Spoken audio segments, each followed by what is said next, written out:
Gaining over 50 pounds of lean muscle doesn't happen easily, and for Jared Pitroski, it was no exception. Listen to how this skinny 130-pound ex-pro cyclist changed gears and became a strong and healthy 185-pound weightlifter. Learn what advice Jared has on weight training, optimizing goals, and managing time on this episode of A Tale to Tell. My name is Don Roberts, and I'm the host of this podcast. I've got Jared Pitroski here. Hi, Jared. Hi. How are you? I'm doing very well. I'm excited. Well, thanks for coming on. Thanks for having me. Appreciate you. So, ex-pro cyclist turns weightlifter. Yeah.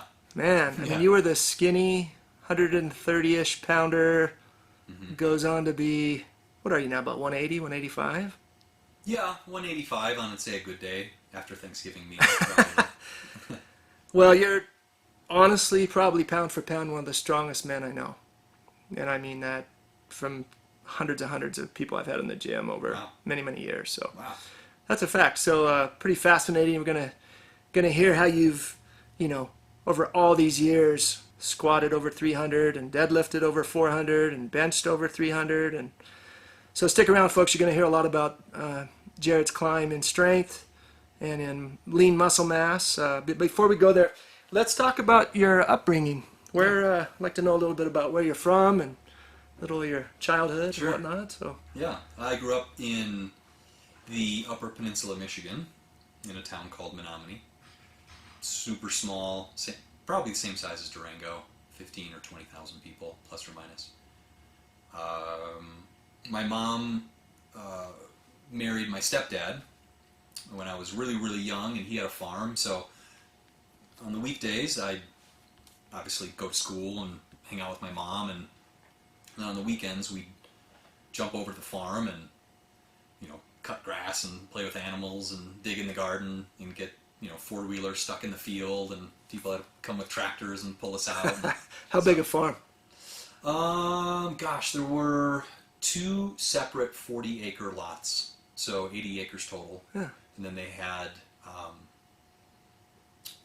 cattle, so just for milk, basically. So you were like Milo. You used to pick up little calves, and you gradually until they became cows. Is that how you got so strong? That's how I got so strong. My gosh, that's the secret. Man, all right. So farm kid, and so school. Were you involved in sports and whatnot in school? Yeah, I was. Always did sports. I really, really excelled at baseball, but I did track, I did cross country, I did football. My mom tried to get me into soccer, but that was one of those things that didn't stick. I could never not want to be by the ball, and I could never really understand that there were positions where you need to be so people could pass the ball. Other places on the field. I always just followed the ball. So, but yeah, and then in high school, sophomore, junior year is when I got really into weightlifting through a PE class. And so my PE teacher, Joe Johnson, at that time, before it got really popular, he was an ultra marathon runner. So he'd run, 100, 150 miles. He was a big rower, so he did, rowing competitions and all that.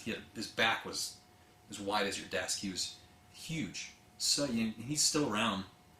My mom's friend from back home and him, are still really good friends, and they talk. And so I always, tell my mom to say hi to him for me. And so he was also a weight training coach, or he got you into... Yeah, he was just one of those guys that he was naturally just bigger framed. He had bigger arms, bigger legs, and all that. But yeah, he ran miles and miles and miles a day, and then he would go home and row, and because we lived right on Green Bay, on the part of Lake Michigan, and he'd flop his boat in and just go row.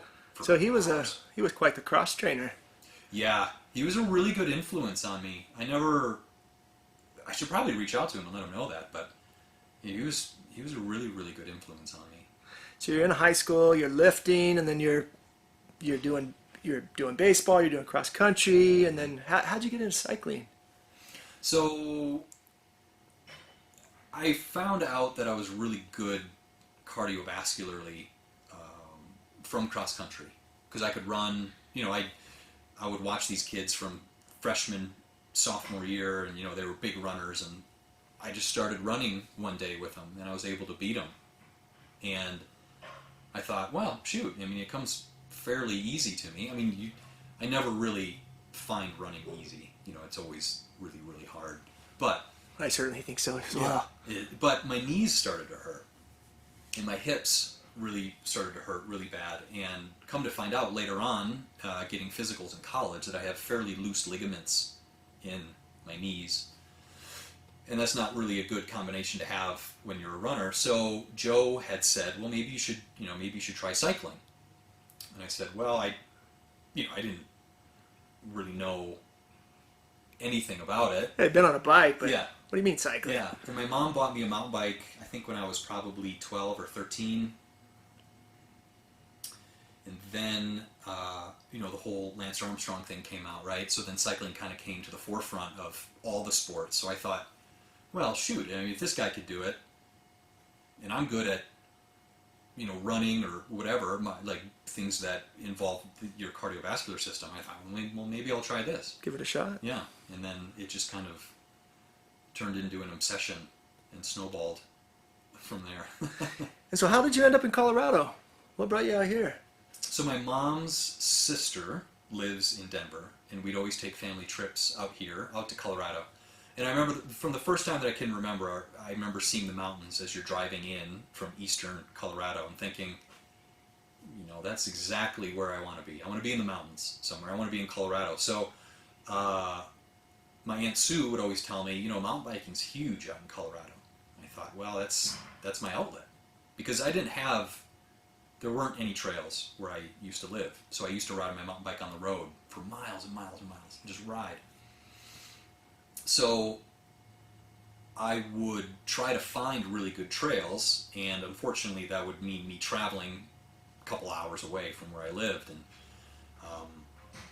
thankfully at that age my mom bought my brother and I a car, and I was able to use it, but it was just hard to get away all the time as much as I wanted to. So I thought, you know what, Colorado's the place to be. And then Durango is my uncle, so my aunt's husband, came out here in the 70s to Fort Lewis.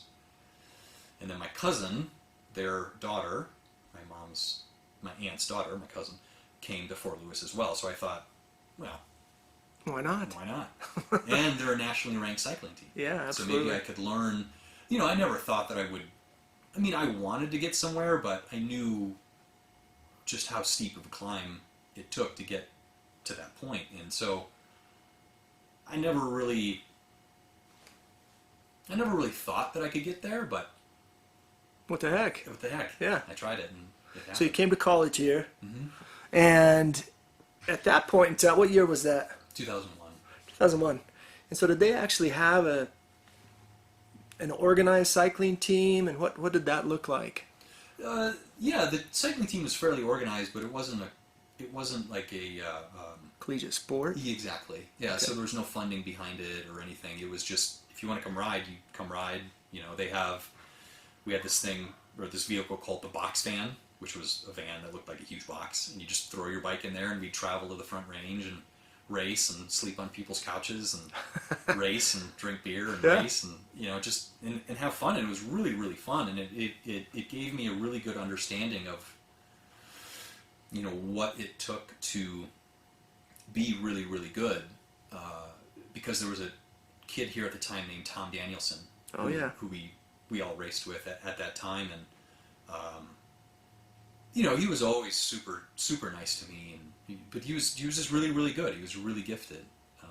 He's a really, really gifted cyclist. So from that, I learned structured training, structured eating, structured sleeping, and then unfortunately, my family has really bad OCD, so that is, I guess, really good for people like cyclists, because then you can get into routine really easy. Sure. So for me, it was pretty easy to get into that lifestyle.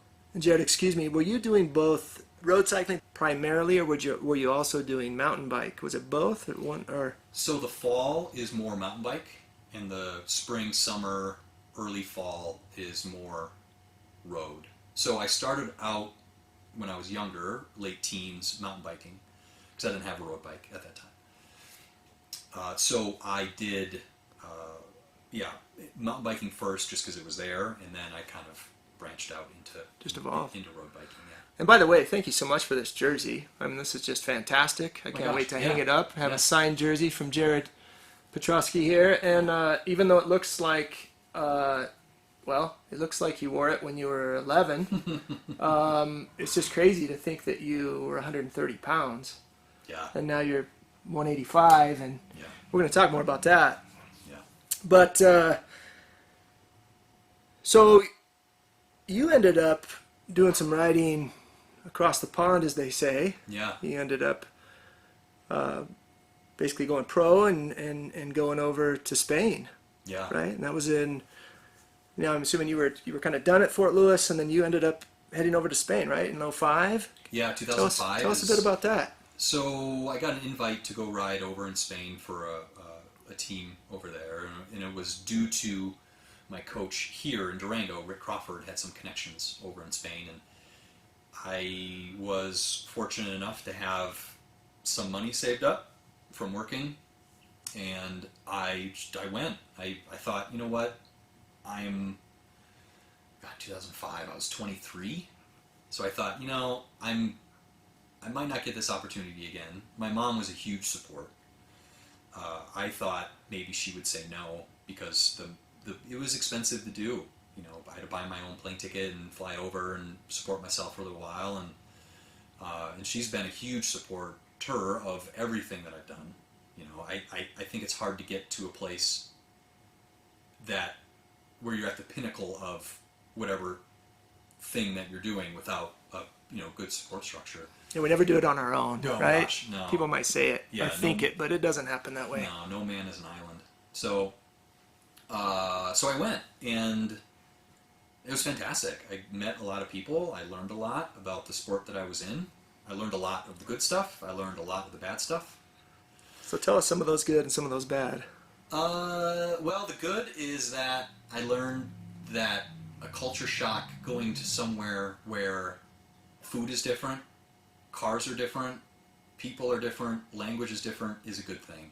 You know, culture shock is really, really good. It's good to branch out. You know, the bad was just the performance-enhancing drugs that were around. Have any stories you want to share? Any particular events or anything going on over there that Yeah. stick out? So there's a typically how the system works is that in bigger cities there's a local university who has, say, a club team, right? And the good riders from that club team get fed onto the pro continental team, and in order to you're never told that you have to do performance enhancing drugs. You're never given a box to say, cool, you have to do this. But you are told that you have to get results in order to get a contract.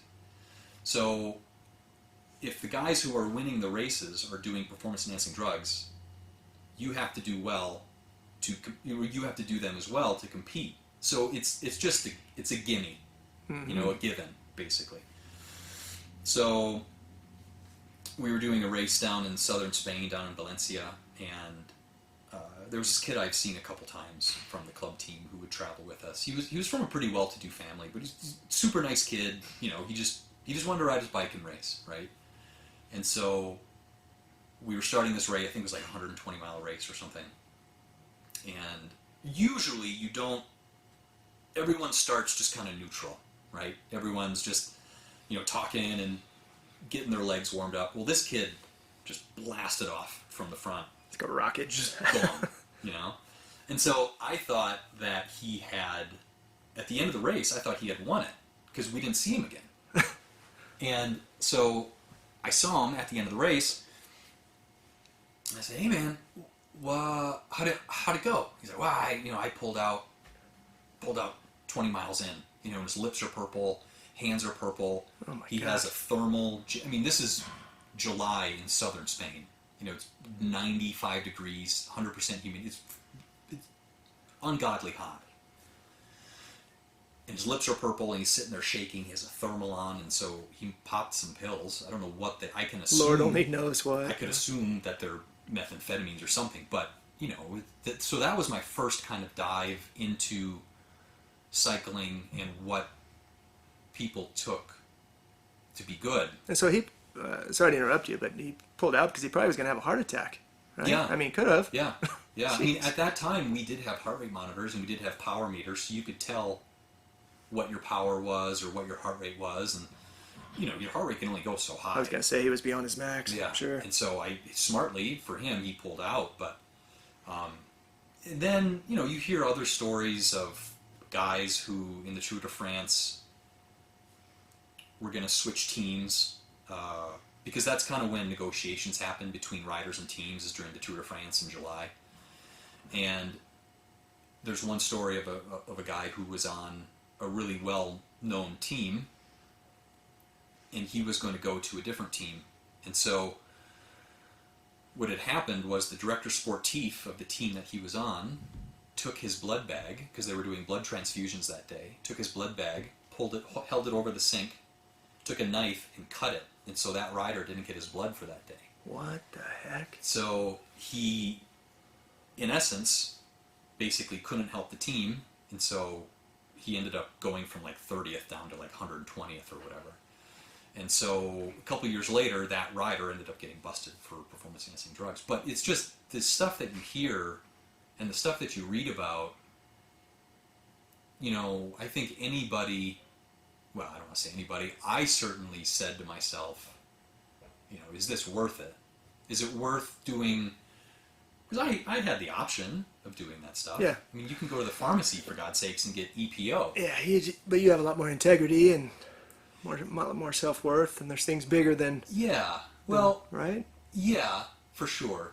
I thought about it, but my real dad died when I was 10 from a massive heart attack. And so that's always been, he was 42. Oh my gosh. 41, 42, 43, something like that. I'm sorry to hear that. And so he, you know, I always take a lesson out of everything that happens. And so the lesson for me was keep your health first. Because now I'm almost 40, and that weighs on my mind, you know what I mean? And so... Yeah, whether consciously or subconsciously. Yeah, exactly. You just think about it. Yeah. How can you not? My really good friend that I met over in Spain, his name's Freddie Rodriguez. He was a World Tour, Tour de France rider. He was a sprinter, multiple-time national champion. And he was telling me, he goes, you know, man, you don't want to do performance-enhancing drugs. And I was like, well, yeah, but why? And he said, well, you think of a car, right? You think of a car with the engine, all the gaskets, the pistons, and all that. He goes, you can put high-octane race fuel in that and race it for, I don't know, a good amount of time. But the problem is... And do really well and be really fast and strong. But the problem is that stuff's going to wear out. Yep. And it needs to be replaced. And unfortunately, the thing that wears out with performance-enhancing drugs is your heart. That's your engine. And so when he said that to me, it triggered something in my head that, like, you know, this cycling's fun, cycling's great, it's my life, it's my hobby, it's my love, it's you know, it was everything to me at that time. But if that's something that I had to do, I wasn't willing. I would rather live till I'm 90 in fairly good health than live till I'm 50. You bet. And Absolutely. be a well-renowned cyclist. That's just not, you know, it's just not who I am. So, Jared, you ended up also riding in Italy for a year or two, right? So after Spain, you went to Italy and rode, and how was that? It was good, because I think going to Spain, I went there with rose-colored glasses on, thinking that doping wasn't a real thing, or it was just the people who got caught. It's all hearsay. Yeah, I'm going to find out myself. Yeah. And so I went over to Italy knowing exactly what I was getting into. And so I did fairly well, but just the love wasn't there anymore. There was just something. I liked the training because I liked to just leave on my bike from our apartment and just ride in Italy, you know, Tuscany, Italy. Like there's movies made about that, right? It's one thing to ride, it's another to compete, right? Exactly. Yeah. So what I did for Italy was I said to myself when I was flying over there, I said, have fun, enjoy the scenery, enjoy the people, enjoy the food. If you don't do well, it's not the end of the world. You know, you could fall back on the degree that you got. Well, this is what, 2006. I was almost done with my degree at Fort Lewis College. I had another 6 months to go. But anyway, you know, you could fall back on what you have. It's not going to, you know, the world's not going to judge you whether you're a professional cyclist or not. Like, they're not going to know. Yep. It's just, so because that's what I identified with, is I identified with being a cyclist. And so Italy was great. It was a lot of fun. My buddy Alex and I, Alex was one of those natural gifted, talented athletes. He was really, really good. So he'd usually come in first. I'd usually come in second or third. And thankfully in Italy, they'd give you a whole box of wine. Nice. So, you know, you'd have like 6 or 8 bottles in this box of wine. I'd take that. Yeah. Some wine, some cheese, Yeah. whatever. Yeah. And at the end of the year, we had a couple legs of prosciutto. So they basically, I'm not sure if you've been over to Italy, but Never have. I'd love to. In the markets, they have these cured pig's leg, right? So you make it with prosciutto. So they give you the pig leg as a present and a thing of wine. So the last 3 weeks in Italy, before I flew back, him and I would just drink wine. Hey, what else do you need? And eat prosciutto. You can survive on that for quite a while. Yeah, that was awesome. Sounds wonderful. Well, how exciting. And, you know, obviously came back here and, you know, started your career. What was your degree at Fort Lewis? It's in business. In business, Yeah. and I know you've done well Yeah. in the business world and worked for a few different companies. I want to go down the path of weight training. I know people are interested in hearing how you put on so much muscle mass and gain so much strength, and I will say naturally. Yeah. Big difference, just like with cycling, right? Yeah. You can get there in a short amount of time, but like most shortcuts in life, you're gonna pay for it. Yeah. So, what made you come back to weight training? I know you'd done it in high school, but what kind of brought you back to that? What made you go back to the gym and start training? And God, my honest answer is that I was really tired of just being skinny. You know, I want to just reiterate, you were very skinny. I Yes. mean, and let's face it, most cyclists are. I mean, you can't afford to have the upper body size, Right. especially, and even lower body isn't that big. I mean, most cyclists probably are 120 to 140 pounds, right? Yeah. Okay, and you were so not big. somewhere there, about 130. Yeah. So you're saying, okay, I'm sick of this. I want to put on some meat on my bones. Yeah. Okay. And so I've always needed some sort of outlet for. I've always been a thinker. I've always just been one to just think about things, admittedly, just too much sometimes. And so that's why cycling was so good, is because you can just ride and just think and not have to worry. You worry about cars and staying on the road and all that, but man, you can get through a lot of stuff in 3 hours of just dedicated thinking and riding. And so weightlifting for me became that outlet, because I had done it in high school and I had gotten good results in high school. In regards to like muscle tone, and of course at that time you're super into girls, so girls are like, oh my God, look at your arms, you got a 6-pack, and yada yada yada. So it makes you feel good. And I think anybody who comes into a gym and says that they're not there for some sort of aesthetic value is a liar. Yeah. I mean, looking That's part good of is it. nice, but thankfully the reverse side of that is also the health that comes with it, and that's always been at the forefront of my thought process is health. Health is wealth. And nobody, well, I don't want to say nobody, but very few people would trade places with a billionaire who's bedridden. Exactly. Hardly anybody would do that. The saying goes, right, that we spend our youth trying to make all this money, Right. but then we try to get back those years, try to spend all that money trying to get back our health. Exactly.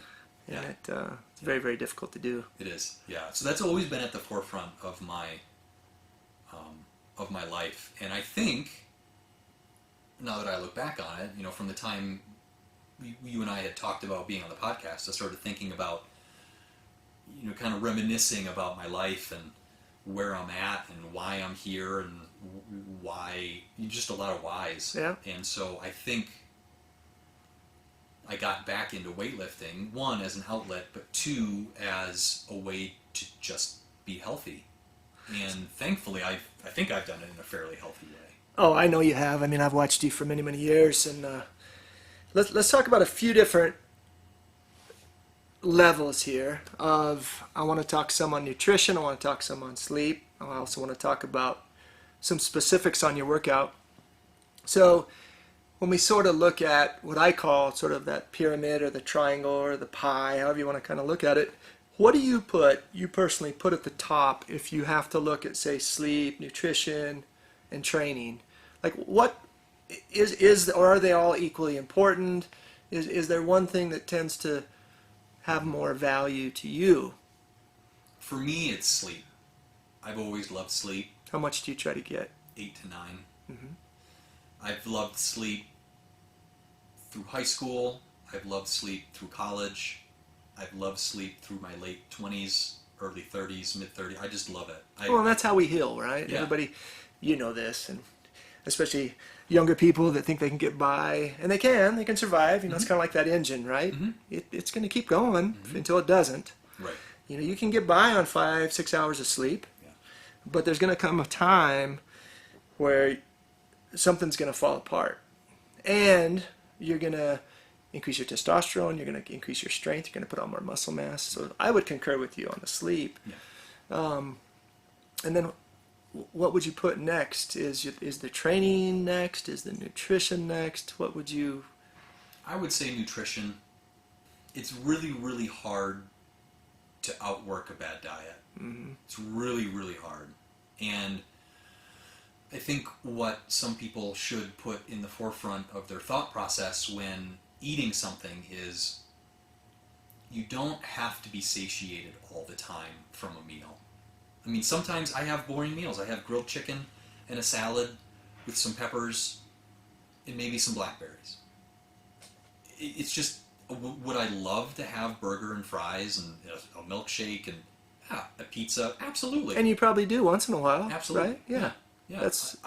There's nothing wrong with it. In fact, when you have those duller type of meals, it makes your cheat meal. I mean, you think you love burgers and fries and pizza now. Do a week and a half of really strict eating and then eat that burger. It tastes 5 times Makes better. you appreciate it, right? Yeah, absolutely. It's like having that cold beer. Yeah. Don't have it every night. Maybe have it every other night. Right. Or have it every... Right. Well, have that soda once a week. Mm-hmm. Don't have it every day. Yeah. Yeah. I mean, I don't really like the everything in moderation, including moderation, because... I don't either. Because there's meth and there's bleach. Drink bleach in moderation. Yeah. No, that's not right. But a lot of things you can do in moderation, and you'll be fine. I mean, there's those outliers that are really bad, and I think most of us know what those are. But I mean, shoot, I think the key is not having the thing, whatever it is, cookies, chips, whatever, in the house. Buy like a small bag, just go to town on the small bag, and then be done. Yeah, I agree, and I talk about that in my book, Yeah. one of my books. That go enjoy that big piece of cheesecake or whatever it is, but if it's in the house, that's brutal. Yeah. Go to the restaurant. Go wherever. Go down to the corner store and get your soda, whatever it is. It's too tempting when it's at home. Exactly. Yeah. Jared, I'd like to talk about your training and some specific exercises and lifts that are maybe the most meaningful to you, that have allowed you to put on the most mass and strength. There's a million different things on the internet about everything and about training, and some people are big on isolation movements, and so the big three. Most people, those that don't know what the big three are, it's deadlifts and bench press and squats. And known you for some time, and I know those are big lifts for you. talk to us about those lifts and why they're so important. Yeah. I think, I mean, those were going to be my three, the squat, bench press, and deadlift, because they just, isolation movements, I think, have their spot, but I like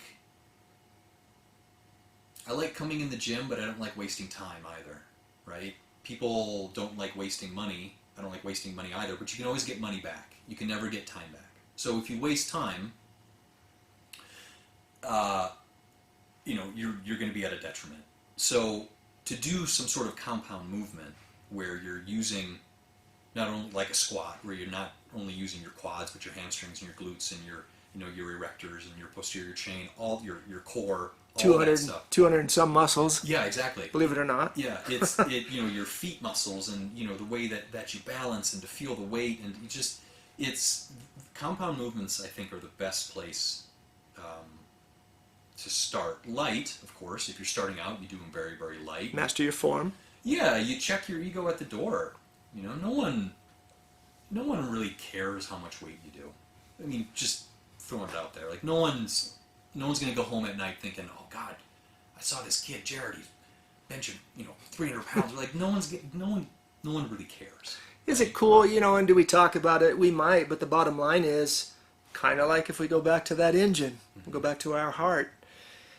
If you're not doing it with proper form and you don't build up to it in a systematic fashion, Right. you're going to get injured, right? And then you're going to take 3 steps back for every step forward, and you're just digging yourself a hole, right? Yeah. And my suggestion is if someone's newer, is to just understand anatomy a little bit. You don't need to know muscle insertions and where they originate and where they terminate and all that. You don't need to know that stuff, but just to have some sort of mind-muscle connection. To think, okay, I'm squatting, so I'm using my quads, I can feel my glutes activating, I can feel my hamstrings, I can feel my, the posterior chain, you can feel all that. So just have, and this ties in with, I think, overall health, is just having some awareness.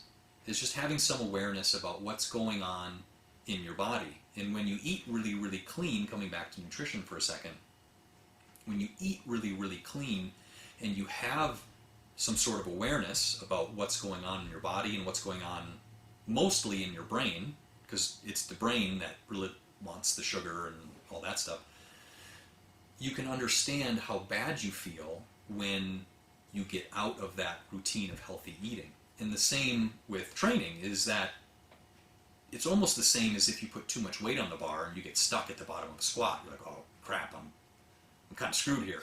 I put too much weight on. Yep. Bad eating, when you've been eating really good, you feel really, really bad. So it's almost like drinking too much alcohol or something. Yeah. You go, oh boy. Yeah, I shouldn't have done that, right? So I would say, sleep, nutrition, along with nutrition is awareness about how you feel, how your body feels, and then training. Because training's important, right? You have to, a huge muscle car from the 1960s, if you don't maintain it, it's not going to be the same 7 or 60 years later. Yep. You have to maintain it. And so absolutely. People, some people have said, it's not very cool getting old, you just get weaker. And my first question is, well, what have you done to upkeep your strength? Well, I haven't done anything. Well, that's your problem. That's your number one problem. Absolutely. Jared, as far as strength goes, because you are a very strong man, and so many people, especially young men and all men, it seems like, they want it now. Mm-hmm. And they see the person next to them, and rather than just comparing themselves to themselves and just looking at their own progress, I think many times they, sacrifice that form for the weight, and you are definitely not one of those people. I've seen you be very systematic in your training, which I think is very smart. What's some advice you would give to men and women, young and old, middle-aged, that are wanting to get stronger? Mm-hmm. We already talked, about the nutrition piece and whatnot, and the sleep and those things. Those are going to certainly help with them burning fat and putting on some muscle mass. But as far as the strength aspect, what is some advice you'd have for some of these people listening? Well, that it's not going to come overnight. It's not. I mean, naturally, I have a lot of applied strength, and I think I get that from my grandfather. He was really, really strong. But going through the reps, you have to just come in here. Not every day. Just got to put in the time, though, right? Got to put in the time. Got to be consistent. Got to be consistent. The one critique that I could give a lot of people that I see and hear is people don't have a plan, right? So I look at it, a lot of things in life like this. You're going on a road trip. Hey, honey, let's go on a road trip. Cool, where do you want to go? California. Cool, how do we get there? Well, we take this highway, I'd like to see this, like to go along this route. Okay. Why don't people do that with the stuff that they find important, like nutrition or coming in here? You have to have a plan. You can't just be like, cool, honey, get in the car, we're going on a road trip. Where are we going? I don't know. And you just go around in circles. Just random. It's not, you're not going to get anywhere. Yeah. So have a plan. There's no one good training program for everybody. So I think what you kind of have to do is you kind of have to dabble in a little bit of them and see how the results go. I mean, unfortunately, you're gonna have to put in time. Yeah, absolutely. It's exactly what it is, time and effort. But if you stay with it, the one good thing is that you're almost guaranteed to get results. If you stay with it and you're strict enough, and you get good sleep, you eat well, you're going to be fine. You're going to get results. It's going to happen. And how does that cross over into, say, business world, into your job, into relationships, into other things? How would you say this dovetails in with other things in life? Well, everything, at least everything that I've done in my professional career has taken time to be good at it. And if I would have gotten frustrated that I'm not good in the beginning, I think I just would have quit them. Because if you ever seen a little kid try to do something and they're just not really good at it and they just throw it down, and whatever it is that they're doing, they just throw it down because they get frustrated. I think we all go through that, but what we all have to realize is that we all have to learn, for one, we all have to grow, and then we all have to adapt, because there's things that come up that that you didn't really plan for, and so you have to be adaptable. Those are unforeseen. Exactly. Mm-hmm. Yeah. And so putting in the reps here helps me in a lot of ways with things that I'm not good at doing, because I realize that if I do put in the work, if I do put in the effort, that something good's gonna come out of it. What do you have on the horizon? I mean, I know we're all dealing with COVID, and thank God we have the gym to work out. Thank God we have fitness and to deal with our stress and to deal with everything that's going on. Yeah. It seems like you were in the midst of training for was it a Spartan Race? Mm-hmm. You still got some plans for that? Yeah, it got interrupted by COVID this year, but I think what my girlfriend Melissa had suggested, she said, "Why don't you do one for your 40th?" And I thought, well, cool. It's a great goal. It gives me 2 years to train for one. I don't think you need 2 years. That's just my opinion. But it's just, life gets in the way sometimes of things, and where there's a will, there's a way. And so if you have a will to do something, if you have a will to get healthy and to come in the gym and to eat better and whatever, there's a way. You've got to set our priorities, right? Exactly. Got to have those priorities. Yeah. Well, I think that's fantastic. I know you're going to do that, and I know you'll do well. I know you've done a little bit of bodybuilding, and and I know we may not call it powerlifting per se that you're competing in, but I know you really are competing against yourself, which is one of the best things in it. Yeah. Overall, you've come a long way. I mean, my gosh, to put on 50, 60 pounds of lean, hard muscle. But like you said, it didn't come overnight. No. I mean, it's taken years. And if people are willing to put in the reps, put in the time, then they're they're going to reap what they sow. Exactly. Right? Yeah, it's almost, I don't want to say, well, yeah, it's almost a guarantee that if you're strict enough, dedicated enough, you're going to get results. It's just don't get frustrated. I think dedication is a big word, Yeah. isn't it? Yeah, and I think I know that some people get frustrated that they don't get results right away, and